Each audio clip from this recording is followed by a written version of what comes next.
intervento focalizzerà essenzialmente le principali dinamiche occupazionali intercorse all'interno del sistema casa negli ultimi anni, anche a seguito dell'introduzione dei bonus edilizi.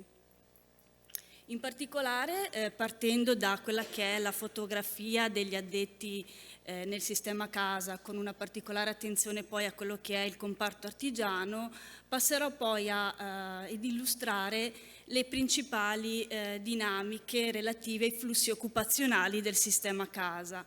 L'ultima parte invece sarà dedicata ad alcuni dati relativi al mismatch tra la domanda e l'offerta di lavoro all'interno del comparto. Le fonti dati che ho utilizzato sono quindi Unioncamere e Infocamere, i dati delle comunicazioni obbligatorie date da Veneto Lavoro e il sistema informativo Excelsior, Unioncamere e ANPAL e infine i dati sul Ministero dell'Istruzione. Diciamo, alla base dell'analisi c'è ovviamente la perimetrazione di quello che è il comparto del sistema casa. Sono andata quindi ad individuare i principali codici Ateco che afferiscono al comparto e che sono stati in un certo senso interessati da questi bonus edilizi. Parliamo di costruzioni di edifici piuttosto che di fabbricazione di pavimenti di parquet o di porte e finestre, giusto per citarne alcuni. Ma veniamo insomma, al vivo dei numeri. In Veneto sono oltre 95.000 gli addetti attivi nel comparto artigiano del sistema casa. Si tratta quindi di una compagine tutt'altro che trascurabile perché rappresenta il 30% dell'artigianato totale e pesa per il 59% sull'intero sistema casa.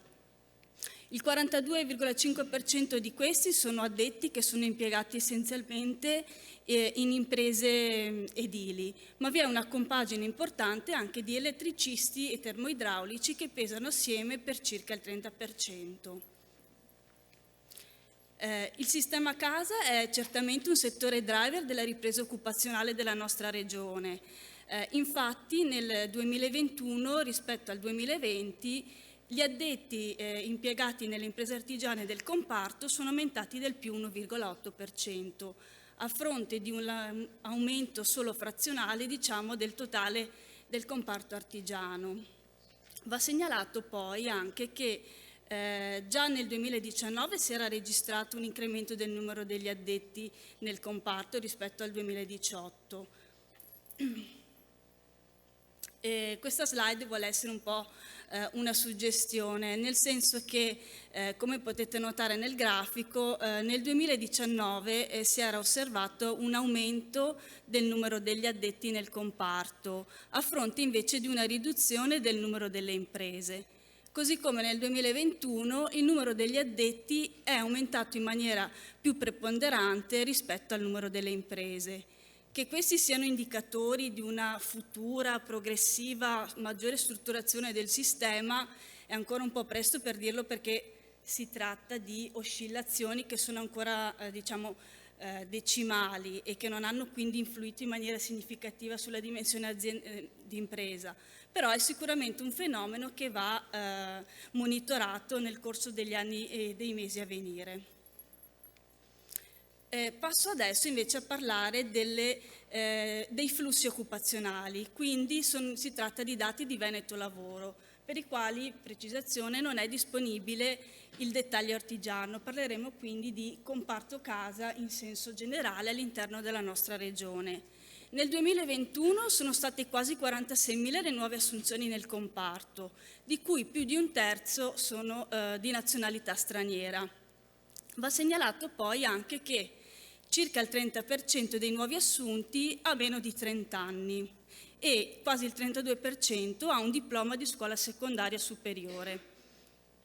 Le cessazioni sono state inferiori rispetto al numero delle assunzioni, sono poco più di 41.000 e di queste la maggior parte ha riguardato persone che hanno tra i 30 e i 54 anni. Nel 36% dei casi si tratta di cessazioni per fine termine, quindi di contratti che hanno una durata limitata nel tempo, di contratti a tempo determinato quindi. Ma vi è una componente molto importante di dimissioni, cioè solo il 47,3%. Di queste, oltre il 28% riguarda ragazzi che non hanno nemmeno 30 anni e nel 37% dei casi ha un diploma di scuola media superiore. Pertanto il saldo positivo nel 2021 è stato di più 4.610 posizioni lavorative. Vi sono state poi anche circa 7.000 trasformazioni nel comparto, quindi parliamo di trasformazioni contrattuali. La maggior parte ha riguardato passaggi da tempo determinato a tempo indeterminato, mentre una compagine un po' più ristretta ha riguardato passaggi da apprendistato a tempo indeterminato. L'andamento delle assunzioni. Considerando un arco temporale che va dal 2008 al 2021, è evidente che dopo il crollo di Lehman Brothers le assunzioni nel comparto hanno subito chiaramente un netto rallentamento, ma a partire dal 2016 osserviamo una sostanziale ripresa che ha subito chiaramente uno stop nel periodo pandemico nel 2020, per poi tornare a crescere nel corso del 2021, riportandosi ai livelli pre-pandemia del 2019. Non si è ancora tornati però ai livelli del 2008.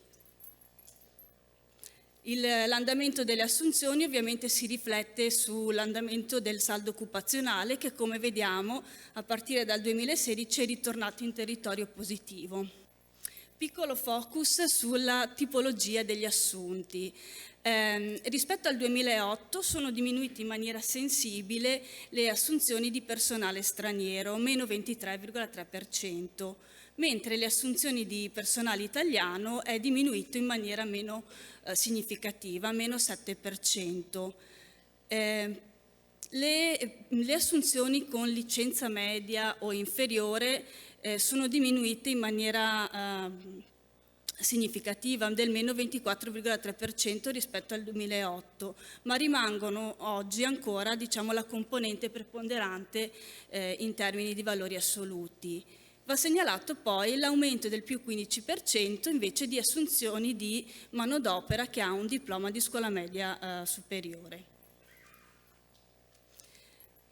Veniamo adesso appunto al tanto citato mismatch tra la domanda e l'offerta di lavoro, che non riguarda solo il comparto delle costruzioni, ma che, insomma, vista la sede, oggi affronteremo in merito al sistema casa.